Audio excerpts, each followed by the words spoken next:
Good morning students, তোমাদের সকলকে স্বাগত জানাচ্ছি আমার ইউটিউব চ্যানেল ইংলিশ আড্ডাতে। আজ আমরা তোমাদের সঙ্গে আলোচনা করব ইংলিশের সব থেকে বেশি ইম্পর্ট্যান্ট একটা টপিক নিয়ে, যেটার নাম হচ্ছে আর্টিকেল। তাহলে যেটা নাউনের আগে বসে এবং নাউনের যে ব্যবহার সেটাকে ডিফাইন করে, তার যে ইউজ, সেই জিনিসটাকে আমরা আর্টিকেলের মাধ্যমেই তুলে ধরতে পারি। আর্টিকেল, তাহলে আমরা আমাদের ব্যবহারটাও চলে এলো। আর্টিকেল সাধারণত কিসের আগে বসে বা কি হিসেবে ব্যবহার করা হয়, একে অনেকেই বা বিভিন্ন গ্রামার বইয়ে এই আর্টিকেলকে ডেমনস্ট্রেটিভ অ্যাডজেক্টিভও বলে থাকে। ডেমনস্ট্রেটিভ অ্যাডজেক্টিভ মানে হচ্ছে কোনো জিনিসকে তুলে ধরার জন্য ওর ওর দিক নির্ণয় করা অথবা ওর অবস্থান যে নির্ধারণ করবে, সেটা হচ্ছে ডেমনস্ট্রেটিভ অ্যাডজেক্টিভ।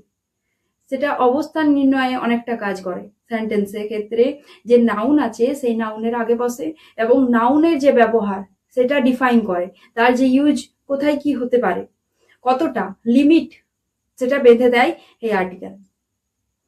তাহলে আমরা আর্টিকেল সম্বন্ধে জানলাম। এবার আর্টিকেলের যে ভাগ, সেটার ওপর তার ব্যবহার নির্ভর করছে। আর্টিকেলকে সাধারণত দুটো ভাগে ভাগ করা যায়। একটা হচ্ছে ডেফিনাইট আর্টিকেল এবং একটা হচ্ছে ইনডেফিনাইট আর্টিকেল। এবার তোমরা তো প্রত্যেকেই জানো যে টোটাল আমাদের ইংলিশ গ্রামারে টোটাল কয়টি আর্টিকেল আছে? এ এন দি, টোটাল 3টে আর্টিকেল রয়েছে। এ এন এটা হচ্ছে ইনডেফিনাইট আর্টিকেল, আবার দিটা হচ্ছে ডেফিনাইট আর্টিকেল। এবার ইনডেফিনাইট বা ডেফিনাইট মানে হচ্ছে নির্দিষ্ট এবং অনির্দিষ্ট। যখন আমরা বলছি যে এটা হচ্ছে ডেফিনাইট আর্টিকেল, এটার মানে হচ্ছে কোনো একটা নির্দিষ্ট জিনিসকে বোঝাবে। এখানে দার মানে হচ্ছে বা দিয়ের মানে হচ্ছে দ্যাট অর দিস, ওই জিনিসটা বা এই বইটি, এই খাতাটা বা ওই পেন্সিলটি, এই হিসেবে দেখানো হয় দাকে। দাটা এখানে দ্যাট অর দিস হিসেবে ব্যবহার করা হয়। আবার যেখানে আমরা বললাম ইনডেফিনিট আর্টিকেল, সেখানে আমরা a or an, a or an মানে আমরা জানি একটি, এই এ অর এন এটা বোঝানো হয় অ্যানি অথবা ওয়ান হিসাবে। ওয়ান বুক বা অ্যানি বুক, যে কোনো বই, যে কোনো খাতা, যে কোনো পেন্সিল, এইগুলোকে বোঝানোর জন্য আমরা ব্যবহার করব এ অর এন। আবার যদি নির্দিষ্ট করে ওই বইটি, ওই ইংলিশ গ্রামার বইটি বা ওই পেনটি যদি বলবো, তাহলে সেক্ষেত্রে আমরা ব্যবহার করব দা। ঠিক আছে? তাহলে এই গেল আমাদের আর্টিকেলের ভাগ। আমরা আজকে পড়ব এ এবং এন এর ব্যবহার। তার মাঝে আমি তোমাদের সকলকে একটা কথা বলতে চাই যে তোমরা যদি পড়াশোনায় কনসিস্টেন্সি রাখো, তাহলে তোমাদের যে পড়াশোনাটা তোমরা চালিয়ে যাচ্ছ, যে কিছুর জন্যই হোক, হতে পারে তোমাদের স্কুলের বিভিন্ন গ্রামাটিক্যাল লেসনের জন্য, অথবা তোমার কম্পিটিটিভ এক্সামের জন্য, অথবা কোনো রাইটিং স্কিল সম্বন্ধীয় তোমাদের গ্রেড পয়েন্টকে আরো বাড়ানোর জন্য, বিভিন্ন যে হয় তোমরা ইংলিশ লিটারেচার নিয়ে পড়াশোনা করছো, তাহলে ইংলিশ গ্রামারটা অনেক বেশি ভ্যালু করে সেন্টেন্স লেখার জন্য। তো তোমরা কনসিস্টেন্সি বজায় রাখো। প্রত্যেকদিন যদি তোমরা 1 ঘন্টা, আধ ঘন্টা বা 2 ঘন্টা, যেরকম সময় পাচ্ছ সেরকম সময় দিয়ে তোমরা ওই জিনিসটা চালিয়ে যাও। যদি কনসিস্টেন্সি থাকবে, তাহলে তোমাদের নিজেদের ওপরই চাপটা কমে যাবে। তোমরা হয়তো কোনো একটা কম্পিটিটিভ এক্সামের প্রিপারেশন নিচ্ছ, সেই এক্সামে 3 মাস বাকি আছে। যদি প্রত্যেক দিন তোমরা আধ ঘন্টা করেও পড়ে যাও ইংলিশ নিয়ে বা ইংলিশ গ্রামার নিয়ে, তাহলে তোমাদের চাপটা খুবই কম থাকবে এবং এখানে আমরা মার্কসের যে মার্কস আনার যে ক্ষমতাটা, সেটাও বেড়ে যায় অনেক বেশি। ঠিক আছে? তাহলে তোমরা কনসিস্টেন্সিটা চালিয়ে যাও এবং কখনো যে 4 ঘন্টা পড়ে দিলাম, মেকআপ করে দিলাম, এই জিনিসটা তোমরা করো না। এই জিনিসটা খুবই খারাপ। হয় আধ ঘন্টা করেই দিতে পারছো সময়, আধ ঘন্টা করেই দিয়ে যাও। তাহলে আমরা চলে যাচ্ছি ভাগগুলোতে, এ এবং এন এর ব্যবহারগুলোতে। এ সাধারণত কি? এ হচ্ছে একটা আর্টিকেল। এ কিসের আগে বসে? আমরা ছোট থেকে পড়ে আসছি, এ হচ্ছে কনসোনেন্টের আগে বসে এবং এন হচ্ছে ভাওয়েলের আগে বসে। এবার ভাওয়েলের আগে নয়, এন ভাওয়েল সাউন্ডের আগে বসে। আর এ কনসোনেন্ট নয়, কনসোনেন্ট সাউন্ডের আগে বসে। এবার ভাওয়েল সাউন্ড অথবা কনসোনেন্ট সাউন্ড কোনটা, যেটা কনসোনেন্টের মতো উচ্চারণ হবে অথবা ভাওয়েলের মতো উচ্চারণ হবে। আমাদের টোটাল 5টা ভাওয়েল আছে, এদের মধ্যে ভাওয়েল এরা যেমন উচ্চারিত হয় সেই রকমই যদি উচ্চারণ হয়, কিছু কিছু ওয়ার্ডসে এদের উচ্চারণটা চেঞ্জ হয়ে যায়, এরা যেমন সেরকম উচ্চারিত হয় না। আবার কিছু কিছু কনসোনেন্ট আছে, কিছু কিছু ওয়ার্ডসে সেগুলো ভাওয়েলের মতো উচ্চারিত হয়। তাই জন্য আমরা বলছি যে ভাওয়েল সাউন্ড অথবা কনসোনেন্ট সাউন্ডের আগে এ অথবা এনটা বসাবো। আমরা কি বললাম, এ হচ্ছে কনসোনেন্ট সাউন্ডের আগে বসবে, এন হচ্ছে ভাওয়েল সাউন্ডের আগে বসবে। যেমন এইচটা কি, এইচটা কনসোনেন্ট।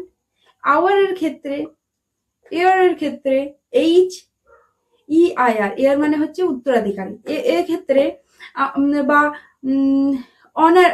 অনারের ক্ষেত্রে আমরা এইচ এর কোনো উচ্চারণেই পাচ্ছি না, ও এ এইরকম উচ্চারণ পেয়ে থাকছি, তাহলে সেটা তো ভাওয়েল সাউন্ড হয়ে গেল, তাই না? তাহলে তার আগে আমরা কখনোই এ বসাতে পারবো না, এন বসাবো। তাহলে তোমরা খুব পরিষ্কারভাবে লিখে রাখো যে ওটা ভাওয়েল সাউন্ডের আগে বসে এবং এটা কনসোনেন্ট সাউন্ডের আগে বসে। এই জিনিসগুলো কনফিউশনের জন্য তোমাদের এই ব্যতিক্রমী রুল হয়ে যায় যে না, এর আগে তো এ তো কনসোনেন্টের আগে বসে, তাহলে আমরা আওয়ারের আগে এ বসাচ্ছি, মানে এটা হচ্ছে একটা ব্যতিক্রম, এর আগে আমরা এ বসাবো না এন বসাবো, এইরকম জিনিসটা নয়। এটা হচ্ছে কনসোনেন্ট সাউন্ডের আগে এ বসে, ভাওয়েল সাউন্ডের আগে এন বসে। তাহলে বোঝা গেছে, কনসোনেন্ট আমাদের 26টা আছে, সেগুলোর আগে আমরা অবশ্যই এ বসাবো, কিন্তু সেই কনসোনেন্ট গুলো যদি কনসোনেন্ট সাউন্ড না হয় তাহলে তাদের আগে আমরা এন বসাবো। আবার 5টা ভাওয়েল আছে, এদের আগে অবশ্যই আমরা এন বসাবো, কিন্তু ওগুলো যদি না হয় তাহলে তাদের আগে আমাদেরকে এ বসাতে হবে। যেমন হচ্ছে এ বয়, এটা অবশ্যই উচ্চারণ ঠিক আছে, কিন্তু আমরা যদি বলি এ আওয়ার, সেটা ভুল, অ্যান আওয়ার। আবার কিছু কিছু ক্ষেত্রে ভাওয়েল গুলো উচ্চারণ হয় অন্যরকম, ওয়া বা ইউ উচ্চারণ হচ্ছে, যেটা ইউ সেটা হচ্ছে ওয়া অথবা ইউ উচ্চারণ হচ্ছে, যেমন ইউনিভার্সিটি, ইউনিভার্স এটসেট্রা। এগুলোর আগে আমরা অবশ্যই এন না বসিয়ে এ বসাবো, এন বসাবো না, এটা অ্যাপ্রোপ্রিয়েট নয়। এটা যেহেতু কনসোনেন্ট সাউন্ডের মতো উচ্চারণ হচ্ছে, তাই জন্য আমরা কি বসাবো, এ। আরেকটা জিনিস বলে রাখি, তোমরা তো ভাওয়েল এবং কনসোনেন্টের ভাগটা জানো, আরেকটা ভাগ আছে যেটার নাম হচ্ছে সেমি ভাওয়েল। সেমি ভাওয়েল কেমন, এদের উচ্চারণ অনেকটা ভাওয়েলের মতো, আবার এটা ব্যবহার হয়ে থাকে কনসোনেন্টের মতো, উচ্চারণ অনেকটা ভাওয়েলের মতো, কিন্তু এরা ব্যবহার কেমন হয়ে থাকে কনসোনেন্টের মতো, তাই জন্য এদেরকে কি বলা হয়, সেমি ভাওয়েল। যেমন হচ্ছে ডাব্লিউ এবং ওয়াই, এই দুটো হচ্ছে সেমি ভাওয়েল। তোমরা ফর জেনারেল নলেজের জন্য এই দুটো জিনিস মনে রাখো, ঠিক আছে? তাহলে আমরা কনসোনেন্ট জানলাম, ভাওয়েল জানলাম, ভাওয়েল সাউন্ড জানলাম, কনসোনেন্ট সাউন্ড জানলাম, আর এ এবং এন এর ব্যবহার জানলাম। এবার কিছুগুলো উদাহরণ দিয়ে আমি সাম আপ করে দিচ্ছি। আজকে আমরা ইনডেফিনিট আর্টিকেলের ব্যবহার দেখব, পরের দিন আমরা আলোচনা করব ডেফিনাইট আর্টিকেলের ব্যবহার। তাহলে যেমন এ বই, a boy, a book, a student, a child, a student etcetera, যে কিছু বলতে পারি। আবার এ 1 রুপি কয়েন, উদাহরণগুলো কিন্তু মনে রাখো ভালো করে, এ 1 রুপি কয়েন, বা এ 1 eyed man, a European, A uniform, A universe, a unique book, A universal person etcetera. N এর ব্যবহার করে অ্যান এলিফ্যান্ট, অ্যান আউল, এগুলো আমরা ছোট থেকে পড়ে আসছি। An ass, an apple, an umbrella. আবার অ্যান আওয়ার, যেগুলো উচ্চারণগুলো অন্যরকম হচ্ছে এবং ওয়ার্ডগুলো আলাদা রয়েছে, সেগুলো একটু ফোকাস করে রাখবে। An hour, an honourable person, an honorary post, an heir উত্তরাধিকারী, H E I R, H A I R মানে হচ্ছে চুল, মাথার চুল, আর এইচ ই আই আর মানে হচ্ছে উত্তরাধিকারী। An honest man, an hourly visit etcetera. Thank you, সবাই ভালো থাকো, সুস্থ থাকো।